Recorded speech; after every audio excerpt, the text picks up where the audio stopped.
حسین حسین حسین حسین حسین حسین یا حسین حسین الغریب الغریب الحسین حسین الشہید الشہید الحسین حسین الغریب الغریب الحسین حسین الشہید الشہید الحسین.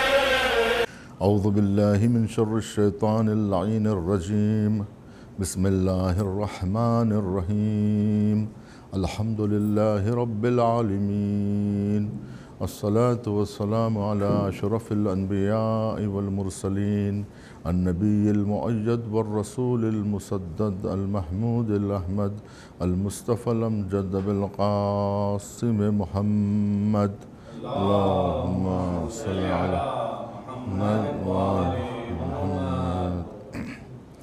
الصلاة والسلام على طیبین الطاہرین المعصومین الذین اذهب اللہ عنہم الرجس وطہرہم تطہیرا. اللہم صل علی محمد واصحابہ المنتجبین. اما بعد فقد قال اللہ سبحانہ وتعالی بسم اللہ الرحمن الرحیم. ان الذین قالوا ربنا اللہ ثم استقاموا تتنزل علیہم الملائکہ. صلوات پڑھیں محمد. اللہم صل علی. عزیزان ایمان،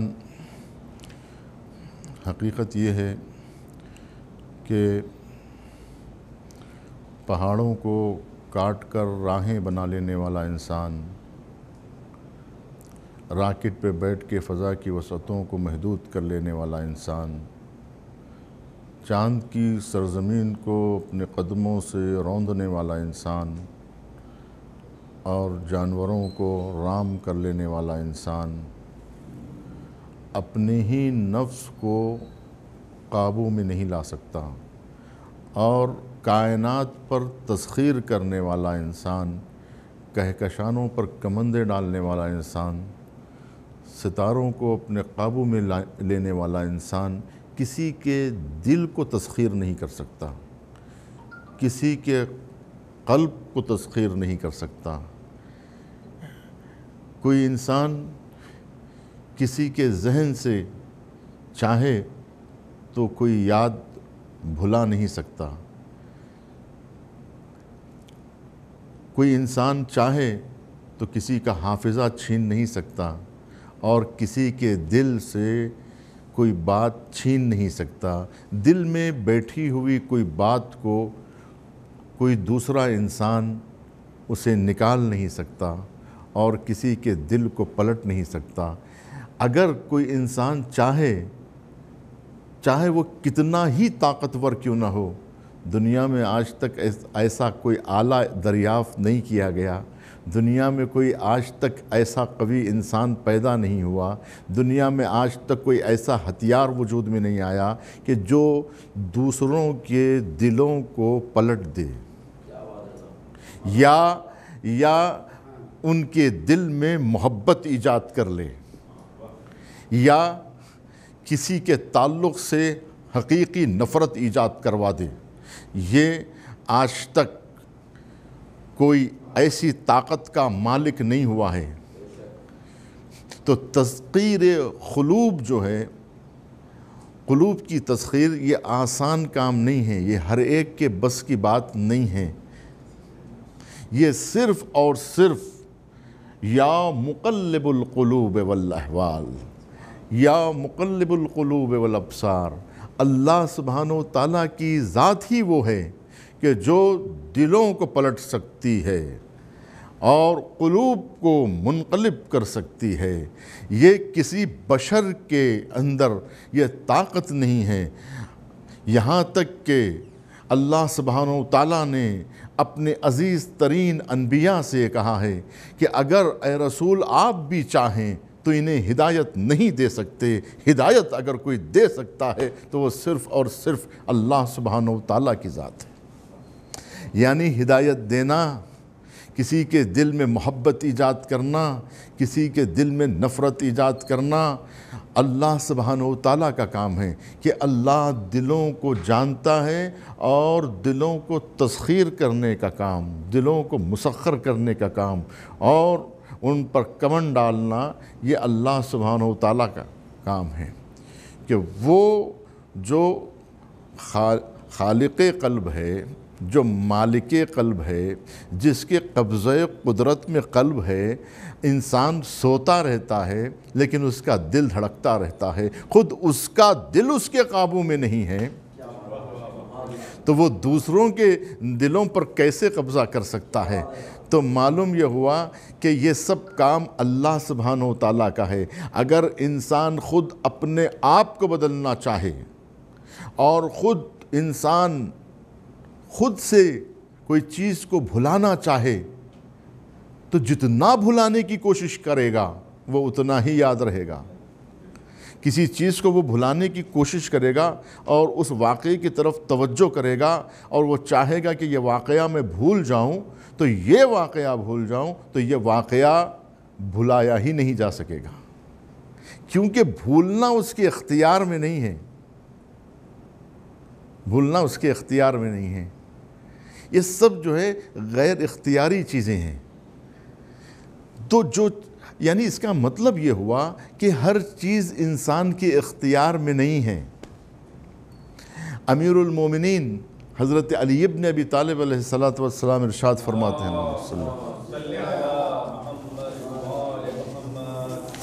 کہ عرفت اللہ بنقض الہمم، میں نے اللہ سبحانہ و تعالیٰ کو پہچانا تو ارادوں کے ٹوٹنے سے پہچانا۔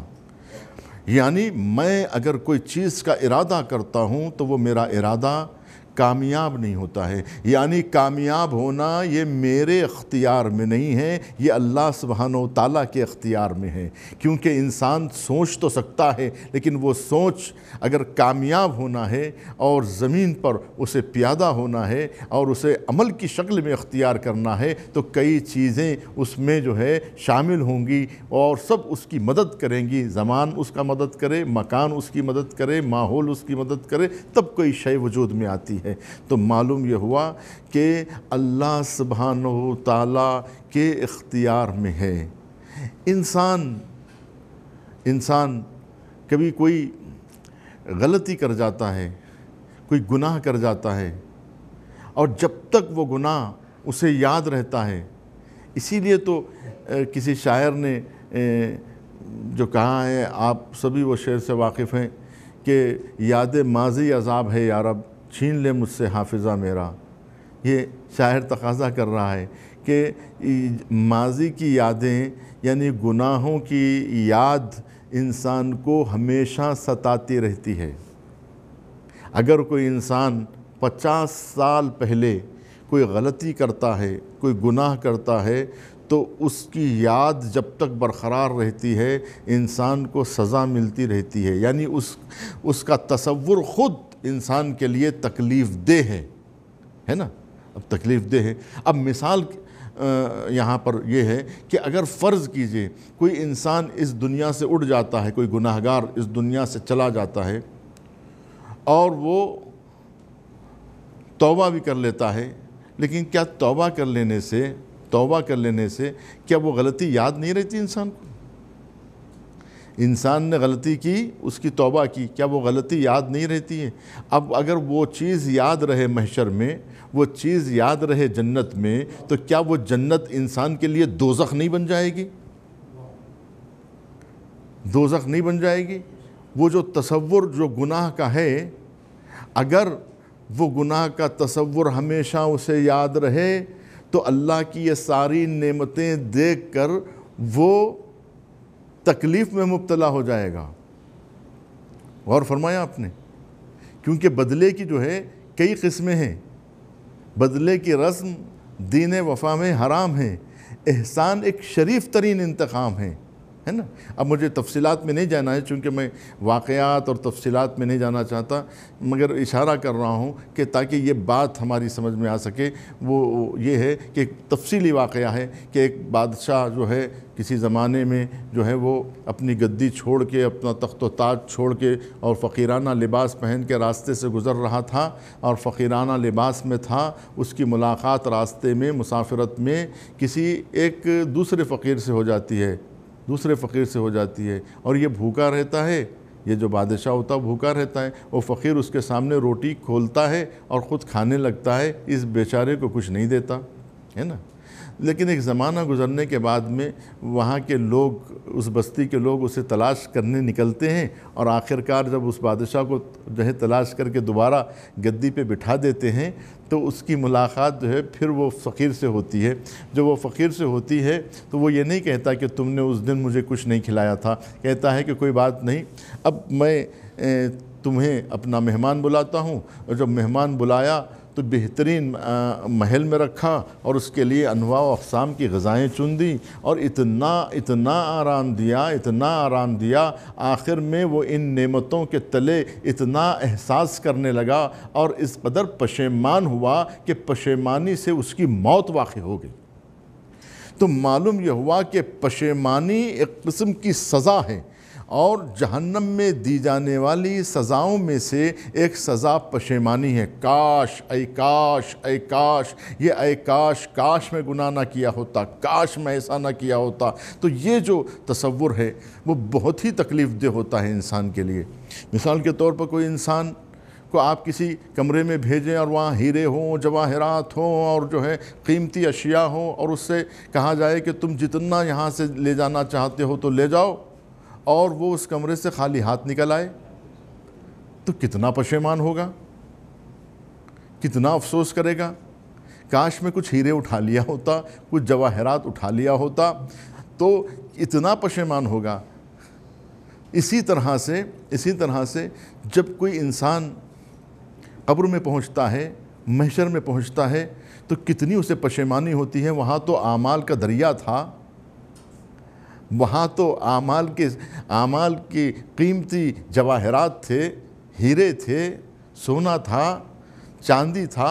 کچھ عمل جو ہے وہ سونے کی برابری رکھتا ہے نا، کچھ عمل جو ہے وہ چاندی کی برابری رکھتا ہے۔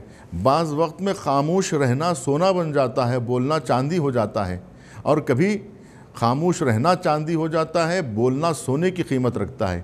ہاں، جس جگہ کے اوپر بولنا ضروری ہے وہاں اگر کوئی بولے تو اس کی قیمت سونے کے برابر ہوتی ہے، ہیرے جواہرات کے برابر ہوتی ہے۔ سلطان جائر کے مقابلے میں زبان حق کھولنا، اس کی قیمت کئی ہیرے جواہرات کے برابر ہے۔ جب یہ تمام چیزیں جب وہ نہیں اٹھا کے لے جائے گا، اور جب جنت میں جب محشر میں بغیر ہاتھ کے، بغیر خالی ہاتھ کے جب پہنچے گا تو کتنا افسوس کرے گا، کاش میں ان اعمال کے ہیرے جواہرات لے آتا، ہے نا۔ تو یہ جو پشیمانی ہے، کاش میں یہ عمل کر لیا ہوتا۔ جب وہ یہ دیکھے گا کہ مجھ سے ایک مرتبہ لا الہ الا اللہ کہنے والا مجھ سے بلند طبقے پر پہنچ گیا ہے، تو وہ کتنا افسوس کرے گا، ہے نا۔ تو یہ جو چیز ہے، تو یہ جو پشیمانی ہے، یہ تو دیکھیے کمالات کی بات تو پھر بھی انسان کو اتنی تکلیف نہیں دیتی، ہے نا، لیکن گناہ کی وجہ سے جب انسان گر جاتا ہے نا، تو اس وقت کتنی احساس ذلت محسوس کرتا ہے، رسوائی کا کتنا احساس ہوتا ہے۔ فرض کیجئے کہ جبکہ وہ گناہ اس نے بخشوا لیے، معافی مانگ لی ہے، اس کی توبہ کر لی ہے، اللہ نے اس کی توبہ قبول کر لی ہے، اس نے نعوذ باللہ بدکاری کی ہے، اس نے نعوذ باللہ چوری کی ہے، نعوذ باللہ جو بھی کام کیا ہے، اس کام پر جب اس کو وہ معافی چاہ لے گا اور وہ معاف کر دیا جائے گا، لیکن جب محشر میں دوستوں سے ملے گا، عزیزوں سے ملے گا، اقارب سے ملے گا، کتنا احساس سے پچھتاوا ہوگا، کتنی رسوائی کا احساس ہوگا، ہے نا۔ لیکن اللہ سبحانہ و تعالیٰ کا آپ کرم دیکھیے، اس کا احسان دیکھیے کہ اللہ سبحانہ و تعالیٰ جب کسی کے گناہ کو معاف کرتا ہے تو دوسروں کے دلوں سے بھی وہ یادیں مٹا دیتا ہے۔ جو لوگ دیکھے تھے، جانتے تھے، وہ لوگ جو ہے بھول جائیں گے اس وقت۔ یہی نہیں ہوگا بلکہ وہ شخص خود بھی بھول جائے گا کہ میں نے کوئی غلطی کی تھی۔ ایسے اللہ اس واقعے کو فراموش کروا دے گا، بخش دیا، بس معاف کر دیا، بس بھول جاؤ اس واقعے کو، میں بھلا دوں گا، میں معاف کر دوں گا۔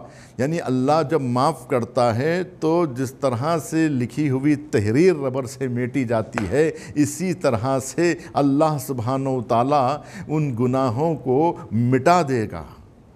نہ اسے یاد رہے گا، نہ اسے یاد رہے گا، اور نہ دوسروں کے گناہ دوسروں کو یاد رہیں گے۔ نہ میرے گناہ آپ کو یاد رہیں گے، نہ آپ کے گناہ مجھے یاد رہیں گے۔ لہٰذا میں آپ سے مل سکوں گا، آپ مجھ سے آج دیکھیے، آج جب ہم ایک دوسرے سے ملتے ہیں تو کتنا اللہ سبحانہ و تعالیٰ ستار العیوب ہے کہ نہ آپ کے عیب مجھے دکھائی دیتے ہیں، نہ میرے عیب آپ کو دکھائی دیتے ہیں۔ یہ سب کا یونیفارم ایک ہے، لباس جسم چونکہ جو ہے سب کا ایک ہے، بدن سب کا ایک جیسا ہے، لہٰذا سب کا بدن ایک جیسا ہے۔ انبیاء کا بدن ہو یا جو ہے وہ جنایت کاروں کا بدن ہو، بدن کے اعتبار سے جہاں انبیاء کو آنکھ ہوتی تھی وہیں جنایت کاروں کے وہاں آنکھ ہوتی تھی، جہاں ان کے ہاتھ ہوتے تھے وہاں ان کے ہاتھ ہوتے ہیں، جیسے ان کے پیر ہوتے، یعنی دیکھنے میں ان کا بدن اور ان کے بدن میں کوئی فرق نہیں ہوتا ہے۔ لیکن یہی چیز ہے، وہاں جانے کے بعد میں سب الگ الگ تقسیم ہو جائیں گے۔ جو جانوروں کی صورت میں ہیں وہ جانوروں کی صورت میں محشور ہوں گے، جو انسانوں جیسے ہیں وہ انسانوں کی صورت میں محشور ہوں گے۔ یہی نہیں کہ جب کوئی انسان، جب جنتی انسان جب پہنچتا ہے جنت میں تو کیا وہ اپنے اس بھائی کو یاد نہیں کرے گا، اپنے بیٹے کو یاد نہیں کرے گا جو نافرمان تھا، گناہگار تھا یا کافر تھا؟ فرض کریے ہماری کوئی اولاد ہے جو کافر ہو گئی ہے، ہمارا بھائی ہے جو کافر ہو گیا ہے، اور ہم جنت میں پہنچ جائیں تو اپنے بھائی کو یاد نہیں کریں گے، اپنی زوجہ کو یاد نہیں کریں گے، اپنے بچوں کو یاد نہیں کریں گے، اپنے عزیزوں کو یاد نہیں کریں گے کہ ہائے میرے وہ عزیز کا کیا ہوا، میرے بھائی کا کیا ہوا۔ لیکن اللہ سبحانہ و تعالیٰ صالحین کو آپ سے ملحق کرے گا، اور جو صالح نہیں ہوں گے ان کو آپ سے بھلا دے گا، آپ کو یاد ہی نہیں ہوگا کہ میری کوئی اولاد بھی تھی۔ غور نہیں فرمایا؟ کتنی عجیب بات ہے، کتنی اہم بات ہے کہ اللہ سبحانہ و تعالیٰ تسخیر قلوب کرتا ہے، دلوں کو بدلنا، کون سی چیز کو دل میں رکھنا ہے، کون سی چیز کو دل سے مٹا دینا ہے، یہ کام اللہ سبحانہ و تعالیٰ کا ہے۔ تو عزیزان گرامی، انسان جب اپنے قلب کو اللہ کے حوالے کر دیتا ہے تو اللہ سبحانہ و تعالیٰ ان قلوب کو جب مسخر کر لیتا ہے، جب اسی لیے کہا گیا وَمِنَ النَّاسِ مَن يَشْرِي نَفْسَهُ ابْتِغَاءَ مَرْضَاتِ اللَّهِ، وہ کون ہے لوگوں میں جو اپنے نفس کو اللہ کے حوالے کر دیتا ہے نا؟ جب انسان اپنے نفس کو اللہ کے حوالے کر دیتا ہے، اپنے قلب کو اللہ کے حوالے کر دیتا ہے، تو اللہ سبحانہ و تعالیٰ اس کے قلب کو ادھر موڑ دیتا ہے جدھر وہ چاہتا ہے۔ تو آپ دیکھیں گے کہ کسی کو کسی سے محبت ہوتی ہے اور کسی سے کسی کو محبت نہیں ہوتی ہے۔ تو یہ جو محبت کا ایجاد کرنے والا ہے نا، یہ اللہ سبحانہ و تعالیٰ کی ذات ہے۔ اسی لیے اللہ کہتا ہے کہ ہم مومنوں کو مومنوں کا دوست بنا دیتے ہیں، مسلمانوں کو مسلمانوں کا بھائی بنا دیتے ہیں۔ اگر یہ دین نہ ہوتا تو ایک دوسرے کے اندر جو محبت ایجاد ہوئی ہے، اب دیکھیے یعنی اللہ سبحانہ و تعالیٰ کس طرح سے دلوں کو تسخیر کرتا ہے۔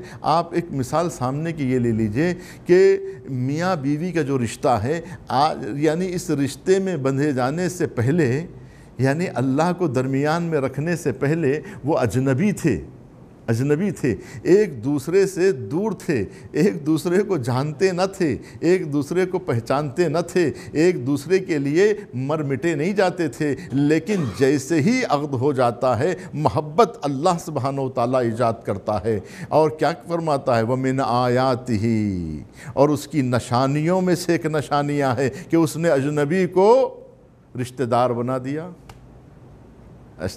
اجنبی کو رشتہ دار بنا دیا، نامحرم کو محرم بنا دیا، اور دور والوں کو نزدیک کر دیا، اور جہاں محبت نہ تھی وہاں محبت ایجاد کر دی، جہاں الفت نہ تھی وہاں الفت ایجاد کر دی، اور ایسی محبت ایجاد کر دی کہ انسان اپنا پیسہ خرچ کر دیتا ہے۔ تو یہ جو محبت کا جو ایجاد کرنے والا ہے، اب دیکھیے ماں کے دل میں بیٹے کے تعلق سے جو محبت ہے، یہ مامتا کہاں سے آئی؟ کس نے رکھی ہے مامتا؟ مامتا کس نے رکھی ہے؟ ہاں آپ کہتے ہیں کہ ایک ماں ہی ہے جس کی محبت سچی ہے، تو یہ سچی محبت ودیعت کس نے کی؟ یہ محبت تحفہ کس کا ہے؟ دل کس کے ہاتھ میں ہے؟ آپ دیکھیں اگر کوئی کسی سے محبت کرنا چاہے، محبت نہ ہو اور محبت کرنا چاہے تو انسان کر سکتا ہے؟ اگر ماں کے دل میں بیٹے سے محبت نہ ہوتی، آپ لاکھ پیسہ دیں تو پیسہ دے کے محبت تو نہیں ایجاد کی جا سکتی ہے۔ دنیا میں کوئی ایسا نسخہ ہے، دنیا میں کوئی ایسی دوا ایجاد ہوئی ہے، دنیا میں کوئی ایسا ٹیکہ ہے کہ جس سے محبت پیدا ہو سکے؟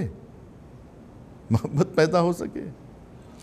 تو عزیزان گرامی، جب دل پاک ہوتے ہیں تو پاکوں سے محبت ہوتی ہے، اور جب دل نجس ہو جاتے ہیں تو نجس لوگوں سے جو ہے اس کے رابطے جڑ جاتے ہیں، ان کی روحیں ایک دوسرے سے میل کھانے لگتی ہیں، ہے نا؟ ہم جنس کے ساتھ پرواز کرتا ہے نا؟ کبوتر با کبوتر، باز با باز، کند ہم جنس با ہم جنس پرواز۔ اسی لیے فلسفے میں کہتے ہیں السنخیت علت الانضمام، کہ سنخیت علت انضمام ہے، جو حد اشتراک ہے وہ علت انضمام ہے۔ ایک دوسرے سے ملنے کا جو راز ہے وہ ان کا اشتراک ہے، وہ ان کا آپس میں جو ہے اتحاد اشتراک ہے۔ تو معلوم یہ ہوا کہ اللہ سبحانہ و تعالیٰ یہ سب چیزیں اس کے اختیار میں ہیں، اس کے اختیار میں ہیں، اور کافر کو مسلمان بنانا، گمراہ کو راستہ دکھانا، اور گمراہ انسان کو، کافر انسان کو مومن بنانا، ایمان کی دولت اللہ سبحانہ و تعالیٰ کا اختیار، کیونکہ قلب سے جتنا تعلق ہے وہ اللہ سبحانہ و تعالیٰ کا تعلق ہے۔ تو عزیزان گرامی، یہ جو لوگوں کے دلوں میں جو دنیا کی محبت ہوتی ہے وہ نکالی کیسے جائے گی؟ ایک دل میں دو محبتیں نہیں پائی جا سکتی ہیں، ہے نا؟ یا دنیا کی محبت ہوگی یا آخرت کی محبت ہوگی۔ دنیا سے محبت اگر آخرت کے لیے ہے تو پھر وہ دنیا کی محبت دنیا کی نہیں ہے، وہ آخرت کی محبت ہے۔ اگر آپ آخرت کے لیے اگر دنیا سے محبت کر رہے ہیں، حصول آخرت کے لیے اگر آپ جو ہے دنیا میں رہ رہے ہیں، تو اس کا مطلب یہ ہوا کہ آپ آخرت چاہ رہے ہیں، دنیا نہیں چاہ رہے ہیں۔ دنیا میں رہنے سے آدمی دنیا دار نہیں ہو جاتا، دنیا طلبی سے انسان دنیا دار ہوتا ہے۔ دنیا طلبی کا غبار جب اس کے چہرے پر اڑتا ہے تو اس کے چہرے سیاہ ہو جاتے ہیں۔ دنیا طلبی انسان کو رسوا کر دیتی ہے، انبیاء کی نظر میں، اولیاء کی نظر میں، اور ملائکہ کی نظر میں۔ ملائکہ کے سامنے آپ ہمیشہ ملائکہ کو پیش نظر رکھیں۔ انشاءاللہ پھر کبھی عرض کیا جائے گا، وقت بہت کم رہ گیا، اگرچہ کہ جو ہے ملائکہ کے چونکہ لفظ اس آیہ کریمہ میں آیا ہے تو ضروری تھا کہ جو ہے ملائکہ کے بارے میں کچھ عرض کیا جاتا کہ بھئی ملائکہ وہ مخلوق ہے کہ جو آپ کے لیے حاضر و ناظر ہے، ہمیشہ آپ کے اوپر، وہ کاتبان اعمال ہیں جو آپ کے ہر عمل کو لکھتے ہیں۔ ہر انسان کے لیے ایک فرشتہ مقرر ہوتا ہے نا؟ یہ دنیا بہت وسیع ہے، یہ معلومات جو ہے وہ کافی تفصیلی ہے کہ ہر انسان کا اپنا فرشتہ ہوتا ہے۔ وہ جو فرشتہ ہوتا ہے وہ اس کے اعمال کا فرشتہ ہوتا ہے۔ انسان جتنا قوی ہوگا، اس کا قلب، اس کی روحانیت، اس کی معنویت جتنی قوی ہوتی جائے گی، اس کا وہ محافظ، وہ جو باڈی گارڈ ہے، وہ جو اس کا پاسبان ہے، جو اس کا رہنما ہے، جو اس کا ساتھی ہے، جو اس کا دوست ہے ملک، وہ اتنا ہی قوی ہوتا ہے۔ تو اب اگر ذات مرسل اعظم جیسی ہو تو پھر ان کے فرشتے بھی اتنے قوی ہوں گے جو ان کی جو ہے ہر طرح سے حفاظت کر رہے ہوں گے، ہے نا؟ یہاں تک کہ قبر رسول پر ملائکہ مسلسل حاضری دیتے ہیں اور مسلسل طواف کرتے رہتے ہیں۔ اسی طرح قبر امام حسین علیہ السلام کا مسلسل ملائکہ طواف کرتے ہیں، مسلسل آمد و رفت ہوتی ہے نا۔ تو اس کا مطلب یہ ہے کہ اللہ سبحانہ و تعالیٰ آپ کے اعمال کو ملائکہ کی نظر میں آپ کی یہاں تک کہ جو کاتبان لکھنے والے ہوتے ہیں، اللہ سبحانہ و تعالیٰ جب مومن کے گناہ کو معاف کرتا ہے تو ان کاتبوں کو بھی خبر نہیں ہوتی ہے، اللہ ان کے رجسٹر سے وہ مٹا دیتا ہے۔ بڑا اس کا لطف و کرم ہے کہ وہ کسی کی نظر میں مومن کو رسوا نہیں کرتا ہے۔ اسی لیے کہا گیا کہ مومن کو رسوا مت کرو، مومن کی برائی مت کرو، ہے نا۔ تو اس میں جو ہے یہ اللہ سبحانہ و تعالیٰ کا جو کرم ہے مومن کے اوپر، العزت للہ وللرسول وللمؤمنین جميعا، عزت اللہ کے لیے ہے، اس کے رسول کے لیے ہے اور مومنین کے لیے ہے۔ تو اللہ جس کو عزت دینا چاہے اس کی دنیا کی کوئی طاقت انہیں ذلیل نہیں کر سکتی ہے۔ اور آپ بتائیے کون سا انسان ہے جو عزت نہیں چاہتا؟ کون سا انسان ہے جو کمال نہیں چاہتا؟ میں نے اس سے پہلے بھی آپ کو اشارہ کیا اس طرف کہ کون سا انسان ہے جو عزت نہیں چاہتا، عظمت نہیں چاہتا، کمال نہیں چاہتا، وقار نہیں چاہتا، ہے نا؟ کون انسان ہے جو ایسا نہیں چاہتا؟ لیکن اس کا یہ راستہ نہیں ہے جو راستہ انسان اختیار کر رہا ہے۔ دوسروں کو گرانے سے کوئی بڑا نہیں ہو جاتا، دوسروں کو ڈھکیلنے سے کوئی اونچائی پہ نہیں پہنچ جاتا، دوسروں کو سوکھی ہوئی شاخ گل کہہ کے خود پھول نہیں بن جاتا، دوسروں پہ کفر کا الزام لگا کر خود صاحب ایمان نہیں ہو جاتا، اور دوسروں کو پتھر کہہ کے خود ہیرا نہیں بن جاتا۔ ہیرا ہے تو چمکنا ہوگا، ایمان ہے تو پھر عمل کرنا پڑے گا۔ معلوم یہ ہوا کہ ہر پتھر دوسروں کو پتھر کہہ کے خود انسان ہیرا نہیں بن جاتا، دوسروں کو سوکھی ہوئی شاخ گل کہہ کے خود پھول نہیں بن جاتا۔ اگر پھول ہے تو مہکنا ہوگا، ہیرا ہے تو چمکنا ہوگا۔ تو معلوم یہ ہوا کہ عارف وہ شخص ہوتا ہے کہ جو اللہ سبحانہ و تعالیٰ پر اعتماد رکھتا ہے، اپنا وجود اس کے حوالے کر دیتا ہے، اور وہ اس کے عمل کو بلندی عطا کرتا ہے۔ عارف کا جو عمل ہوتا ہے وہ اللہ کے نزدیک خالص عمل ہوتا ہے، اللہ اس کو پسند کرتا ہے، اسے بلندی عطا کرتا ہے، ملائکہ کے درمیان اسے عام کرتا ہے، اس کے کمالات کو ان کے سامنے پیش کرتا ہے۔ اللہ خود ذکر کرتا ہے اپنے بندوں کے اعمال کا، اپنے بندے کے کمالات کو پیش کرتا ہے۔ اے ملائکہ، تم نے کیا کہا تھا کہ تو اس کو خلق کر رہا ہے جو زمین پہ خون ریزی کرے،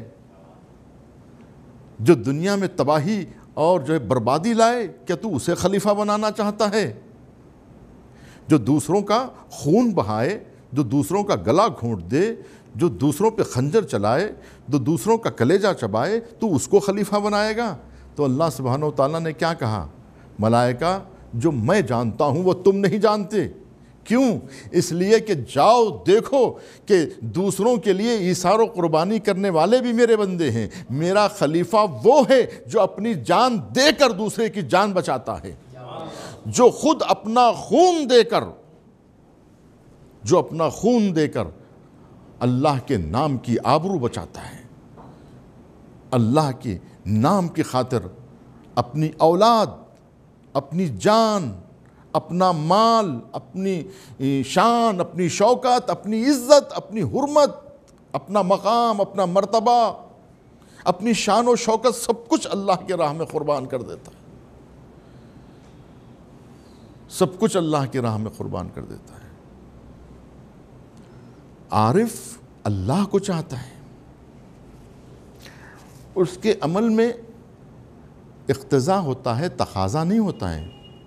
عارف یہ نہیں کہتا کہ پروردگار تو نے مجھے یہ نہیں دیا، تو نے مجھے وہ نہیں دیا، پروردگار تو مجھے دکان دے دے، تو مجھے مکان دے دے، تو مجھے گاڑی دے دے، تو مجھے بنگلہ دے دے، تو مجھے اولاد دے دے۔ تو یہ دے دے کا تقاضا جو ہے وہ زاہد تو کر سکتا ہے لیکن عارف نہیں کر سکتا۔ فرق ہے ایک زاہد میں اور ایک عارف میں، کہ زاہد اور یہ جو اللہ کے عام بندے اور خاص بندوں میں یہی فرق ہے۔ جو اللہ کے عام بندے ہوتے ہیں وہ اللہ سے تقاضا کرتے رہتے ہیں، تقاضا کرتے رہتے ہیں، اس سے مانگتے رہتے ہیں۔ ان کی نظر ان چیزوں پر ہوتی ہے جو ان کے پاس نہیں ہوتی، جو چیزیں نہیں ہوتی ان پر ان کی نظر ہوتی ہے، اور جو چیزیں ان کے پاس ہوتی ہیں اس پر ان کی نظر نہیں ہوتی۔ لیکن عارف وہ ہوتا ہے جو اللہ کی عطا پہ ہمیشہ نظر رکھتا ہے اور ہمیشہ اس کی نعمتوں کو دہراتے رہتا ہے۔ پروردگار تو نے آنکھ دیا تیرا شکریہ، تو نے سماعت دی تیرا شکریہ، تو نے گویائی دی تیرا شکریہ، تو نے احساس دیا تیرا شکریہ، تو نے جذبات دیے تیرا شکریہ، تو نے عقل دی تیرا شکریہ، تو نے محبت دی تیرا شکریہ، تو نے ایمان دیا تیرا شکریہ۔ یہ بار بار اللہ کی نعمتوں کو دہراتے رہتے ہیں اور دہراتے رہتے ہیں اور اقتضا یہ کرتے ہیں، پروردگار مجھے درجہ شہادت پر فائز فرما، پروردگار مجھے جو ہے اپنا دوست بنا لے، اپنا جو ہے ایثار گر بنا لے، مجھے جو ہے اپنا ساتھی، اپنا جو ہے خلیل بنا دے، اپنا حبیب بنا لے۔ یعنی یہ اقتضا کرتے ہیں، یعنی ان کو وہ تقاضا نہیں کرتے بلکہ یہ اقتضا رکھتے ہیں کہ پروردگار، یہ طلب کرتے ہیں کہ پروردگار مجھے میری قربانی کو قبول فرما لے، میری قربانی کو قبول فرما لے، مجھے خدمت کا موقع عطا فرما، مجھے عبادت کی توفیق عطا فرما۔ وہ شکایت نہیں کرتے بلکہ اپنے آپ کو مورد الزام ٹھہراتے ہیں کہ پروردگار تو نے مجھے ہاتھ دیے لیکن میں نے اس کا شکر نہیں بجا لایا، اب مجھے شکر بجا لانے کا موقع عطا فرما۔ تو نے مجھے سماعت دی لیکن اس سماعت سے شکریہ کا موقع مجھے عطا فرما، مجھے تو نے جو ہے بصارت دی، اس کے ذریعے سے تیرے شکر بجا لانے کی توفیق عطا فرما۔ یہ تقاضۂ عارف ہوتا ہے۔ اسی لیے عارف حشن بشن بسامن ہوتا ہے، وہ ہمیشہ ہر حال میں جو ہے وہ خوش رہتا ہے۔ کیوں؟ اس لیے کہ اس کی نظر محرومیوں پر نہیں ہوتی، نعمتوں پر ہوتی ہے۔ وہ جو چیزیں نہیں ملی ہیں اس کا رونا نہیں روتا بلکہ جو چیزیں ملی ہوتی ہیں اس پر اللہ کا شکر بجا لاتا ہوتا۔ صلوات پڑھے محمد والا۔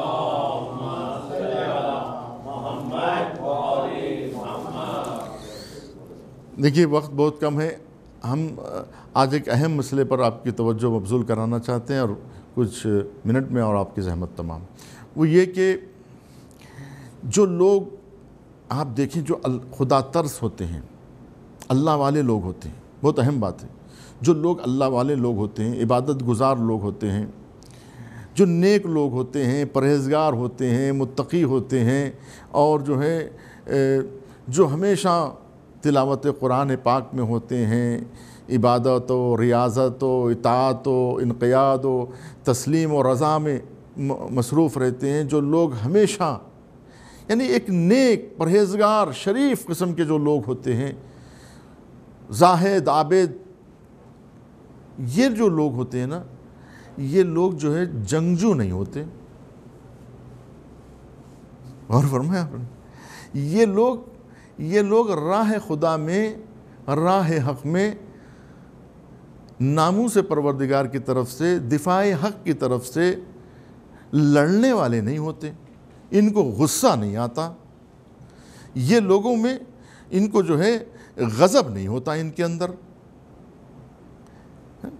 یہ جو نیک ہوتے ہیں وہ اتنے رحم دل ہوتے ہیں کہ انہیں غصہ ہی نہیں ہوتا، انہیں یہ غضبناک ہی نہیں ہوتے، تو دشمن پہ بھی غضبناک نہیں ہوتے، دشمن پہ بھی غضبناک نہیں ہوتے، دشمن پر بھی انہیں غصہ نہیں آتا۔ تو ہوتا یہ ہے کہ لوگ جو ہوتے ہیں وہ ان کا جھکاؤ جب ادھر ہوتا ہے، عبادت کی طرف رجحان بڑھ جاتا ہے، تو پھر جنگ و جدال کا مزاج ختم ہو جاتا ہے۔ غور فرمائیں آپ نے، اب یہ تفصیلی بحث ہے، اس میں واقعات ہے، اس میں جو ہے کئی جو ہے اس میں بہت ساری بحثیں ہیں اس ذیل میں، اور بہت سارے وہ شخصیات گزری ہیں، زہاد ہشت، یعنی ہشت گانا وہ زہاد گزرے ہیں کہ دنیا میں جن کی مثال نہیں تھی۔ کہتے ہیں کہ عالم اسلام میں 8 ایسے زہاد ہیں جن کی نظیر نہیں ملتی، ان کے جیسے پھر کوئی دوسرے نہیں ہیں۔ ایسے شب زندہ دار تھے کہ جو رات میں ہمیشہ گھر میں جھانکتے تھے، ان کے مرنے کے بعد پوچھا کہ وہ ستون جو سفید ستون جو ٹھہرا ہوا تھا وہ گیا کہاں؟ تو کہا کہ وہ عبادت گزار تھے جو رات بھر کھڑے ہوتے تھے، تو لوگ ان کو ستون سمجھتے تھے۔ غور فرمایا آپ نے، ایسے تسبیح پڑھنے والے تھے کہ 40 سال گزر گئے، زبان پر ایک لفظ بھی نہیں آیا، یعنی کسی سے انہوں نے بات تک نہیں کی سوائے تسبیح کے، انہوں نے کسی کی مزاج پرسی تک نہیں کی۔ تو ایسے بھی لوگ ہیں جنہوں نے زبان کھولی بھی نہیں ہے، اتنے ایسے زہاد گزرے ہیں۔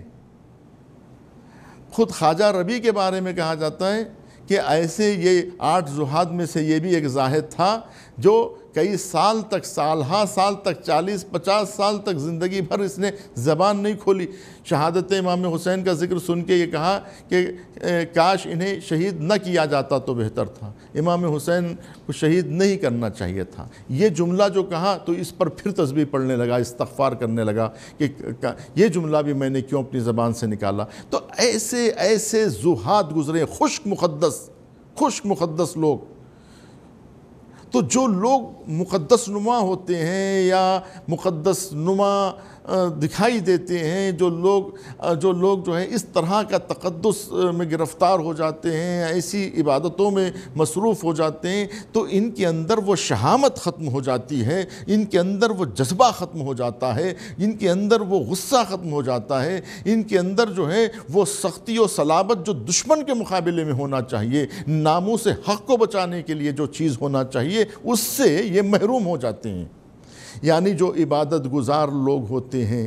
اچھا، دوسری طرف بھی یہی مرحلہ ہے، جو لوگ جنگجو مزاج کے ہوتے ہیں، جو لوگ چیر پھاڑ کرنے والے ہوتے ہیں، جو لوگ جو ہے تہور دکھاتے ہیں، جو لوگ جو ہے شیرانہ حملہ کرتے ہیں، شیر دل مزاج ہوتے ہیں، قوی مزاج کے لوگ ہوتے ہیں، سخت دل لوگ ہوتے ہیں، جو سخت دل ہوتے ہیں، وہ دوسروں پہ رحم نہیں کھاتے، عبادت کے لیے ان کا سر نہیں جھکتا، تلاوت کے لیے ان کا مزاج سازگار نہیں ہوتا، ان کی زبان پہ قرآن نہیں دیکھیں گے، ان کی پیشانی پہ سجدے کا نشان نہیں دیکھیں گے، وہ جو ہے نہ روزہ رکھتے ہیں نہ نماز پڑھتے، ان کا سارا ہم و غم یہ ہوتا ہے کہ تلواریں تیز کریں اور لوگوں کو قتل کریں، جنگ کا میدان سجے اور ہم اپنے جو ہے جوہر دکھائیں۔ تو کتنے ایسے جنگجو مزاج لوگ ہوتے ہیں کہ جو انتظار کرتے رہتے ہیں میدان کارزار کا کہ جنگ ہو اور ہم تلوار کھینچیں اور اپنے تلوار کے جوہر دکھائیں اور اپنے پہلوانی کا مظاہرہ کریں۔ چنانچہ خالد بن ولید کو لے لیجئے، ایک بہت بڑا شمشیر زن تھا، ایک بہت بڑا شمشیر زن تھا عالم اسلام کا، ہے نا، جس کو خالد جانباز کہتے ہیں، مسلمان جو ہے بڑی تعریفیں کرتے ہیں خالد بن ولید کی۔ میں پورے خالد بن ولید کے واقعات نہیں سنانا چاہتا، بس یہ آپ کو بتانا چاہ رہا ہوں کہ خالد بن ولید ان لوگوں میں سے ہیں کہ جو جنگجو تھے، جو کہتے تھے کہ جو ہے میں ہر جنگ میں نے جسم کا کوئی حصہ ایسا نہیں ہے جس پہ میں نے زخم میرے نہ لگے ہوں، اور کوئی جنگ ایسی نہیں ہے جس میں میں شریک نہ ہوا ہوں۔ ہاں، ہر جنگ میں آپ شریک ہوئے ہیں، لیکن آپ جذبہ انتقام تو رکھتے ہیں، آپ کی آنکھوں میں خون تو اترتا ہے، آپ دشمن پہ پل پل کے ضرور جاتے ہیں، سینہ تان تان کے ضرور جاتے ہیں، گریبان چاک کے باہر نکل جاتے ہیں، لیکن آپ عبادت کے معاملے میں، ریاضت کے معاملے میں، اطاعت کے معاملے میں، وفاداری کے معاملے میں پیچھے ہٹ جاتے ہیں۔ 2 قسم کے لوگ ہوتے ہیں، اور فرمائے بات تمام کروں میں، 2 قسم کے لوگ ہیں۔ اب اس کے واقعات آپ اپنے ذہن میں رکھتے جائیے اور واقعات تاریخ میں پڑھتے چلے جائیے کہ یہ مزاج کے لوگ وہ مزاج کے نہیں ہوتے اور وہ مزاج کے لوگ یہ مزاج کے نہیں ہوتے۔ یعنی جنگ کے لیے دل سخت رکھنا پڑتا ہے، اور عبادت کے لیے، رحم و کرم کرنے کے لیے، انفاق کے لیے، رحم ایثار و قربانیوں کے لیے دل کا نرم ہونا ضروری. یہ دونوں چیزیں لوگوں میں جمع نہیں ہوتی. آپ دیکھیں گے عبادت گزار جنگجو نہیں ہوتے، جنگجو عبادت گزار نہیں ہوتے، لیکن یہ دونوں اگر کسی ذات میں جمع ہو جائیں تو وہ کامل ترین عارف ہوتا ہے، وہ عابد و زاہد سے بلند ہوتا ہے، وہ شجاع و بہادر سے بلند ہوتا ہے، اس کے اندر شجاعت بھی ہوتی ہے، عبادت بھی ہوتی ہے. تو ایسی ہی ذوات میں سے ایک ذات حضرت امیر المومنین علی ابن ابی طالب کی ہے. نعرہ تکبیر، نعرہ رسالت، نعرہ حیدری، نعرہ عظمت و فضیلت امیر کائنات امیر المومنین علی ابن ابی طالب علیہ السلام تہ دل سے بلند تر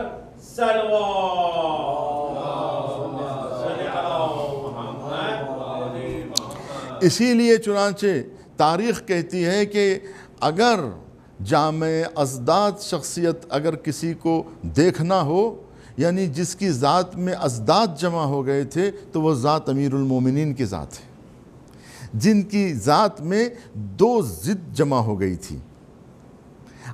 جامع ازداد شخصیت ہے امیر المومنین کی، یعنی وہ جتنے عبادت گزار تھے، جتنے اطاعت گزار تھے، جتنا جو ہے وہ سجدہ کرنے والے تھے، رکوع و سجود والے تھے اور رحم دل تھے، اتنے ہی دشمن کے مقابلے میں سخت جاں تھے. ایسے شمشیر زن تھے کہ کوئی دشمن ان کی تلوار کی زد سے بھاگ نہیں سکتا تھا.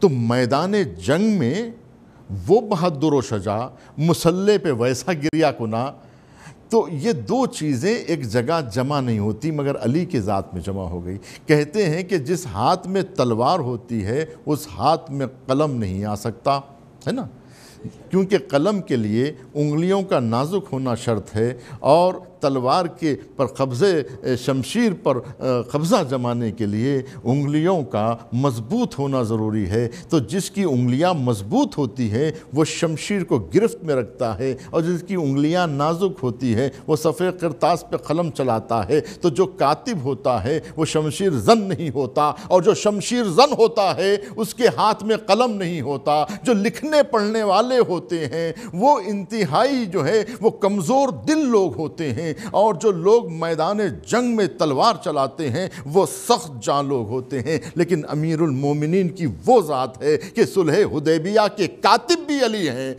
اور بدر و حنین کے فاتح بھی علی ہیں. فاتح خیبر بھی علی، فاتح احد بھی علی، فاتح بدر بھی علی، فاتح صفین بھی علی، فاتح جمل بھی علی، اور پھر کاتب وحی بھی علی، اور صلح حدیبیہ کے کاتب بھی علی. یعنی جو ہاتھ میں قلم بھی رکھتے ہیں، اسی ہاتھ میں، جس ہاتھ میں قلم رکھتے ہیں اسی ہاتھ میں شمشیر بھی رکھتے ہیں. جتنا دشمنوں پر غصہ کرتے ہیں، غضبناک ہوتے ہیں، اتنا ہی مومنوں کے لیے رحم دل ہوتے ہیں. اسی لیے قرآن نے کیا کہا؟ محمد رسول اللہ والذین معہ اشداء علی الکفار والرحماء بینہم. ایسا نہیں ہے کہ رسول اللہ کے کچھ ساتھی اشداء تھے اور کچھ رحماء تھے، نہیں، جو اشداء ہوتے تھے کفار کے لیے وہی رحماء بھی ہوتے تھے. یہ ہے جامع ازداد شخصیتیں. ایسی پرورش مصطفیٰ نے کی تھی، تعلیم مصطفیٰ ایسی تھی، تربیت مصطفیٰ ایسی تھی کہ اسلام کا کوئی بھی کمال ان سے چھوٹ نہ پائے. کوئی کمال کا پہلو ایسا نہ ہو جو ان کی ذات میں جمع نہ ہو. شجاعت بھی، عفت بھی، دونوں چیزیں، تمام صفاتیں خوب، تمام ہر جو خوبی ہوتی ہے وہ ایک ایک لوگ میں ہوتی ہے. کہتے ہیں کہ امیر المومنین وہ ذات ہے آنچ خوباں ہمیں دارن تو تنہا داری. یعنی جتنی خوبیاں ہوتی ہیں وہ سب میں منتشر ہوتی ہیں، ذات علی میں متحد ہو جاتی ہیں. ذات علی میں وہ ساری خوبیاں سمٹ کر چلی آتی ہیں. تو تمام خوبیاں ایک ذات علی میں، یعنی مسند خضاوت پہ بیٹھ جائیں تو سب سے بڑے قاضی علی، میدان جنگ میں آ جائیں تو سب سے بڑے فاتح علی، لکھنے بیٹھ جائیں تو سب سے بہترین کاتب علی ہے نا، مصلے پر آ جائیں تو سب سے بہترین عابد علی۔ تو یہ ہے وہ کیفیتیں جو ہر ایک میں جمع نہیں ہوتی، اور اللہ سبحانہ و تعالیٰ اپنے بندوں کو ایسے ہی کامل دیکھنا چاہتا ہے۔ اللہ ایسے بندوں سے خوش ہوتا ہے۔ اللہ چاہتا ہے کہ ساری چیزیں وہ عطا کرنا چاہتا ہے۔ میں کئی بار یہ بات کہہ چکا ہوں کہ اللہ سبحانہ و تعالیٰ کو اس بات کے اوپر غصہ آتا ہے، وہ غضبناک ہوتا ہے جب کوئی محروم کمال ہو جاتا ہے، جب کوئی محروم کوئی خوبی اور کوئی کمال، جب کوئی انسان اس پر فائز نہیں ہوتا ہے، یا وہ چیز اللہ سے مانگتا نہیں ہے اور وہ محروم ہو جاتا ہے، تو اللہ کسی کو محروم نہیں دیکھنا چاہتا۔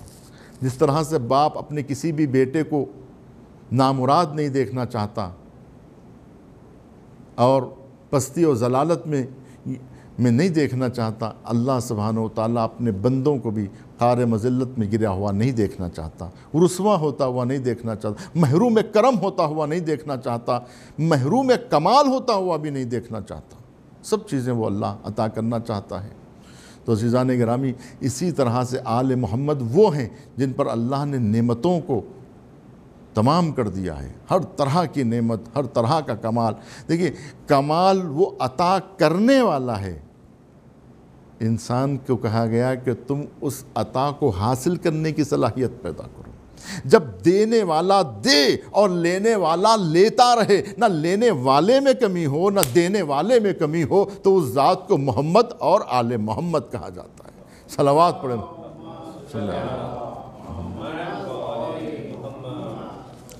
اسی طرح سے یہی وہ تحریک ہے جسے لے کر امام حسین علیہ السلام آگے بڑھے اور اپنے جانثاروں میں اور اپنے شاگردوں میں، اپنے بھائیوں میں، اپنے بھتیجوں میں، اپنے بھانجوں کو امام حسین نے ان صفات کا مظہر بنایا، ان کمالات کا مظہر بنایا۔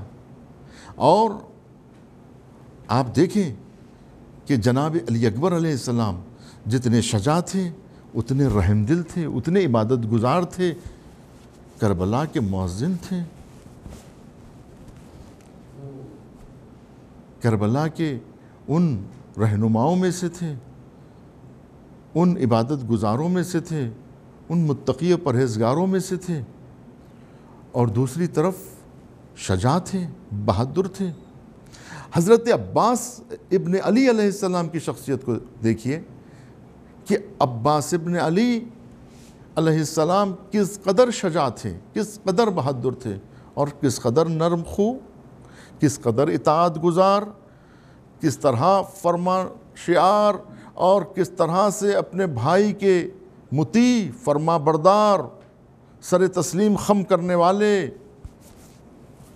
ایسے اطاعت گزار، وہ عابد و زاہد، اور وہ عارف پروردگار، اور وہ اللہ کی معرفت رکھنے والے، کہ حضرت عباس کا بچپنا ہے۔ امیر المومنین تعلیم دیتے ہوئے کہتے ہیں بیٹا کہو ایک، تو کہتے ایک، کہتے ہیں بیٹا کہو دو، تو رک جاتے ہیں، کہا بیٹا کہتے کیوں نہیں دو؟ تو کہا جس منہ سے ایک کہا اس منہ سے دو کیسے کہو؟ یہ عباس ابن علی کی توجہ خالق کی جو طرف تھی، وہ آپ محسوس کریں کہ کس قدر وہ خدا ترس تھے، کس قدر وہ اللہ کا خوف رکھتے تھے، کس قدر وہ اللہ کے مطیع و فرما بردار تھے، اپنے امام کے کس قدر وہ فرما بردار تھے۔ اس کے بعد دشمن کے مقابلے میں کتنے شجاع تھے۔ چہرہ تو حور کا ہے، پتیور ہے شیر کے، آئینے جبی سے صفا آشکار ہے، ابرو سے ماہ رخ کی ضیاء آشکار ہے، چشم گہر فشاں سے حیا آشکار ہے، رخ سے جلال شیر خدا آشکار ہے، رستم بھی چڑھ سکے گا نہ منہ پہ دلیر کے، چہرہ تو حور کا ہے، پتیور ہے شیر کے۔ تو یہ جو شان ہے حضرت عباس کی وہ ہر کسی میں نہیں دیکھی گئی. یہ قرب امام حسین علیہ السلام اور تربیت امام حسین علیہ السلام کا یہ کمال ہے کہ ایسا عارف بنایا کہ جو ایک وقت میں عارف بھی ہے، عابد بھی ہے، متقی بھی ہے، اور دشمن کے مقابلے میں وہ طاقتور ہے، وہ صلابت رکھنے والا ہے کہ اللہ عباس کی ہیبت لب دریا. اس وقت تو حیدر کی دعا ناز کرے گی، اور اتنے ہزار کے لشکر پہ سکوت ایسا ہے طاری کہ اب سوئی بھی گر جائے تو آواز کرے. یہ حضرت عباس کا وہ روب و جلال تھا کہ 4000 کے لشکر کو چیرتے ہوئے فرات تک پہنچتے ہیں. جنہوں نے کہا تھا کہ ہم ایک قطرہ پانی کسی کو لے جانے نہیں دیں گے، عباس ابن علی فرات تک پہنچ جاتے ہیں اور مشق کو بھر لیتے ہیں اور واپس بھی ہونے لگتے ہیں. تو حملہ جو ہوا آگے سے نہیں ہوا، مقابلے سے نہیں ہوا، بلکہ پشت سے حملہ کیا گیا، کمین سے حملہ کیا گیا، چھپ کر حملہ کیا گیا. آپ جائیں کربلا میں تو آپ کو ایک مقام ملے گا جہاں ایک شانہ حضرت عباس علیہ السلام کا جہاں گرا ہے، وہ مقام ابھی محفوظ ہیں. اور جس جگہ پر حضرت عباس کا دوسرا بازو قلم ہوا وہ جگہ بھی محفوظ ہے. آپ کے بازو قلم ہوئے، دشمن نے آپ کے بازو قلم کیے، لیکن آپ کی بہادری یہ تھی کہ آپ نے آس نہیں ٹوٹی آپ کی، اور استقامت برقرار رہی. آخر وقت تک دشمن کے سامنے ہتھیار نہیں ڈالے. ہتھیار گرے ہیں ہاتھ سے، ہتھیار خود سے نہیں ڈالے. تسلیم نہیں ہوئے دشمن کے سامنے، خوفزدہ نہیں ہوئے دشمن کے سامنے. دشمن سے اپیل نہیں کی، دشمن سے تقاضا نہیں کیا، دشمن کے سامنے ہاتھ نہیں پھیلایا، دشمن سے بھیک نہیں مانگی نعوذ باللہ، اپنی جان کے بچاؤ کی ان سے جو ہے تدبیر نہیں مانگی، ان سے جو ہے تقاضا نہیں کیا اپنی حیات اور اپنی جان اور اپنی عزت و آبرو کا، بلکہ دشمن کے مقابلے میں کھڑے رہے. یہاں تک کہ مشق سکینہ پہ آ کے تیر لگا، مشق بہہ گئی، پھر بھی عباس ابن علی اپنا سفر جاری رکھے ہوئے، یہاں تک کہ ہاتھ سے علم چھوٹا اور عباس کے سینے پہ گرز لگا اور سر پہ کا ایسا نیزہ آ کے لگا کہ عباس ابن علی اب گھوڑے پہ سنبھل نہ سکے، گھوڑے سے زمین پر آئے. تو کہتے ہیں ہر شہید کا ایک خاص خصوصیت و امتیاز ہے کہ ہر شہید جو کربلا کے میدان میں شہید ہوا ہے اس کی اپنی ایک خصوصیت رہی ہے. حضرت عباس ابن علی کی خصوصیت یہ تھی شہادت کی کہ ہر شہید جب گھوڑے سے زمین پر آیا ہے تو اپنے ہاتھوں کے سہارے، لیکن عباس ایسے زمین پر آئے کہ سر کے بل زمین پر پہنچے، ہاتھوں کا سہارا نہ لے سکے. یقیناً آواز آئی ہوگی عباس میری آغوش میں آ. وَسَيَعْلَمُ الَّذِينَ ظَلَمُوا أَيَّ مُنْقَلِبٍ يَنْقَلِبُونَ. یا اللہ یا اللہ یا رحمان یا رحیم. پروردگارہ ذکر قلیل کو قبول فرما، مریضوں کا شفا یاب فرما، حج و زیارات کے مشتاقین کو بار بار مشرف فرما، مسلمانوں کی جان و مال و عزت و آبرو کی حفاظت فرما، پرچم اسلام و مسلمین کو سرفراز فرما، دشمنان اسلام دشمنان دین کو نیست و نابود فرما، منجی عالم بشریت کے ظہور میں تعجیل فرما ہمیں ان کی آواز. ایک مرتبہ سورہ حمد، 3 مرتبہ سورہ اخلاص کی تلاوت. بانی مجلس کے مرحومین حاضرین کے مرحومین اموات مومنین اموات مسلمین، اور جو تازہ جو لوگ اس دنیا سے گئے ہیں، خاص طور پر شیخ حسن مبلغی صاحب سانگلی کی سرزمین کے، اور مسلم نوح خان صاحب جو حیدرآباد کی سرزمین سے تھا، ان سب کے لیے ایک سورہ بسم اللہ.